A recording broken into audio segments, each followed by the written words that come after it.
नमस्ते। कविता संग्रह में आपका स्वागत है। मैं हूं धीरज और हम बात करेंगे कविताओं को समझने की। अब भाई इसकी क्या आवश्यकता? ये उन बच्चों से पूछिए जो एक के बाद एक लंबी कविताएं रटते हैं और थोड़ी सी भूल होने पर जिनके टीचर बड़ी जोर से डांटते डपटते हैं। उन मां बाप से पूछिए कि जब पैदा हुआ लाल बोले बाल गोपाल, तुझे हर समस्या से बचाएंगे, हमने तो झेला बहुत, तुझे कभी कविता नहीं रटाएंगे। अरे भाई, कविता को समझने का फार्मूला है निराला, बस 4 पैर वाला। पहले 2 पैर हुए शब्दार्थ और भावार्थ।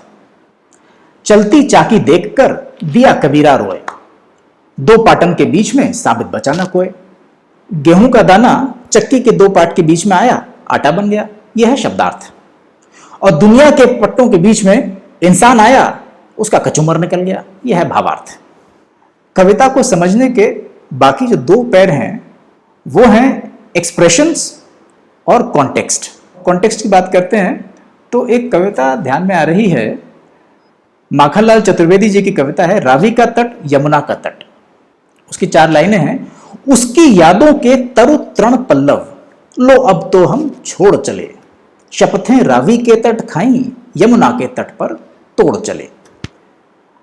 यहां उसकी का मतलब महात्मा गांधी से है कि उनकी हमने कोई बात याद नहीं रखी। तरु तृण पल्लव, पेड़, शाख, पत्ती, कुछ भी नहीं रखा याद हमने उनकी बात का। और 1930 का जो कांग्रेस का अधिवेशन हुआ था, लाहौर में हुआ था, तो रावी का तट यानी लाहौर से उसका ताल्लुक है, लाहौर रावी के तट पर है।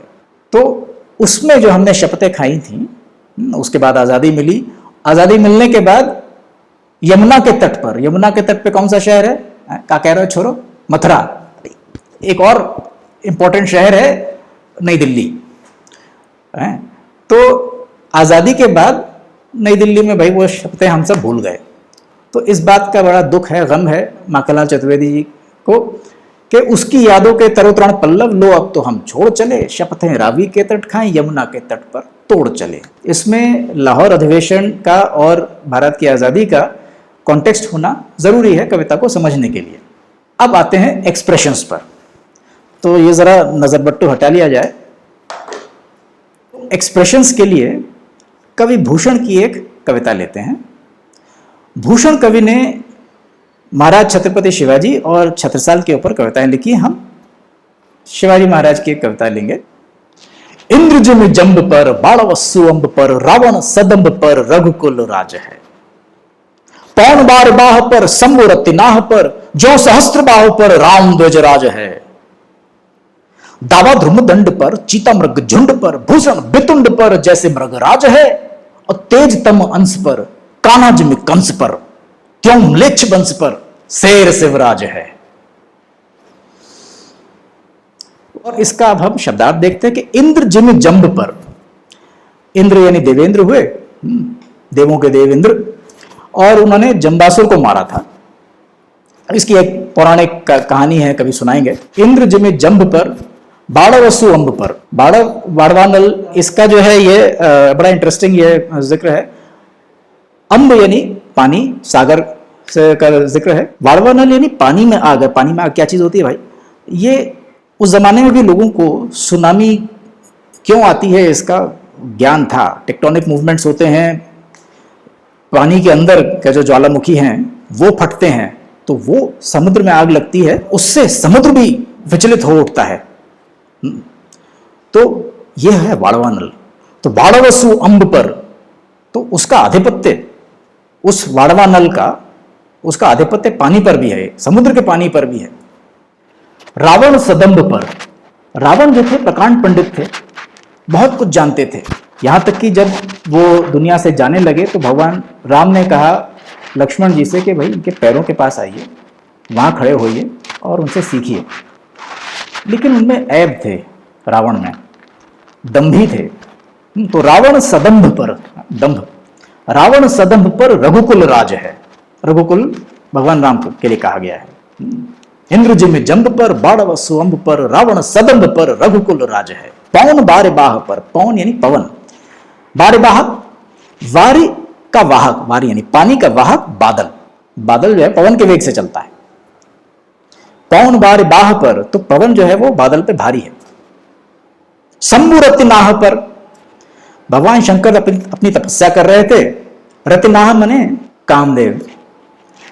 कामदेव जी को सूझा कि हम तीर चलाते हैं, इनको इन्फ्लुएंस कर लेंगे। भगवान शंकर जो उठे, उन्हें आया गुस्सा, कामदेव को जलाकर भस्म कर दिया। रति देवी रोती हुई आई, कह रहे मेरा सुहाग मेरा सुहाग। चलिए ये किस्सा हम बाद में बताएंगे, लेकिन भगवान शंकर जो कामदेव जी ने बाण चलाया था उस सब पे भारी पड़े।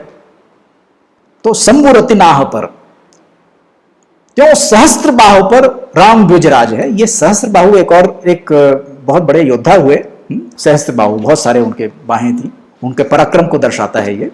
और राम द्विजराज, द्विजराज यानी ब्राह्मणों के राजा राम, ये परशुराम जी के लिए कहा गया है। परशुराम जी ने उनके माता पिता को क्षत्रियों ने मारा था। उन्होंने फिर ये प्रण किया था कि दुनिया में जितने क्षत्रिय हैं उनका नाश करेंगे। तो सहस्त्रबाहु क्षत्रिय थे, क्यों सहस्त्रबाहु पर राम द्विजराज है। तो उन्होंने जैसे सहस्त्रबाहु को मारा। भूषण कवि कह रहे हैं कि फोर्स ए ने फोर्स बी को कैसे खत्म किया, उस पे कैसे भारी पड़ी। इंद्र जी में जंब पर, बाड़व सुअंब पर रावण, सदब पर रघुकुल राज है, पौन बार बाह पर, शंभु रतिनाह पर, जो सहस्त्रबाहु पर राम द्विजराज है। दावा द्रुमदंड पर, दावानल द्रुमदंड पेड़ों के झुरमुट पर। आपने सुना होगा कैलिफोर्निया में आग लगती है तो फॉरेस्ट अपॉन फॉरेस्ट, जंगल के ऊपर जंगल जो है ध्वस्त हो जाते हैं। तो वो दावानल, कितने भी बड़े पेड़ हों उसको सह नहीं पाते हैं, उसके आगे खड़े नहीं हो पाते हैं। तो दावा द्रुमदंड पर, चीता मृग झुंड पर, 100 मृग झुंड, मृग और एक चीता, सबकी घिग्गी बन जाती है जब चीता भागता है। तो चीता मृग झुंड पर भारी है। भूषण, भूषण कवि अपना नाम ले रहे हैं। भूषण बितुंड पर, हाथी के ऊपर, भूषण बितुंड पर, जैसे मृगराज है, मृगराज शेर। तो शेर जो है वो हाथी पर भारी होता है, हाथी को मार गिराने की ताकत रखता है शेर। तेज तम अंश पर, जितना भी गहरा अंधकार हो, तेज की एक किरण उसे खत्म करती है। तेज तम अंश पर, कान्हा जिम कंस पर, मथुराधिपति कंस है, भगवान कृष्ण के मामा। कंस ने क्या कुछ नहीं कर दिया भगवान कृष्ण को मारने के लिए। पूतना भेजी जब भगवान कृष्ण इतने से थे। अब पूतना गई, स्वर्ग सिधार गई हैं। भगवान कृष्ण जब बड़े हुए तो मथुरा आने लगे। बड़ा सुंदर प्रकरण है ये, कभी बाद में बताएंगे। लेकिन मथुरा जब आए तो 2 मुष्टंडे पहलवान, कौन, चाणूर और मुष्टिका, भगवान कृष्ण ने उनको मार गिराया मल्ल युद्ध में। कंस मामा ने एड़ी से चोटी का जोर लगा दिया, लेकिन कान्हा उन पे भारी पड़े। कान्हा जी में कंस पर, त्यों म्लेच्छ वंश पर। यहां म्लेच्छ वंश मुगलों को कहा गया है और ये खासतौर से औरंगजेब के लिए कहा गया है। त्यों म्लेच्छ वंश पर शेर शिवराज है। शेर यानी जिसको हम कहते हैं ना, तुम शेर तो हम सवा शेर, और शीर्ष को भी शेर कहते हैं। तो शेर शिवराज है। कितना भी प्रताड़ित कर लिया, कितना भी परेशान कर लिया औरंगजेब की सेनाओं ने, लेकिन शिवाजी महाराज, तो शिवाजी महाराज थे, उन्होंने हर वक्त हमेशा शेर को सवा शेर दिया। तो यह है कॉन्टेक्स्ट के साथ, एक्सप्रेशंस के साथ, शब्दार्थ और भावार्थ के साथ भूषण कवि की इस कविता का एक परिचय। इस तरह से आप कविता समझते हैं तो मजा आता है। फिर से सुन लेते हैं। इंद्र जिमि जंब पर, बाड़व सुअंब पर, रावण सदंब पर, रघुकुल राज है। पौन बार बाह पर, शंभु रतिनाह पर, जो सहस्त्र बाहु पर राम द्विजराज है। दावा द्रुमदंड पर, चीता मृग झुंड पर, भूषण बितुंड पर, जैसे मृग राज है। तेज तम अंश पर, कान्हा जिम कंस पर, त्यों म्लेच्छ वंश पर, शेर शिवराज है। बने रहिए हमारे साथ। अगर पसंद आया तो हमें बताइए, और नहीं पसंद आया तो कमेंट में जरूर लिखिए। फिर हाजिर होंगे, फिर मुलाकात होगी। तब तक के लिए राधे राधे, जय सिया राम।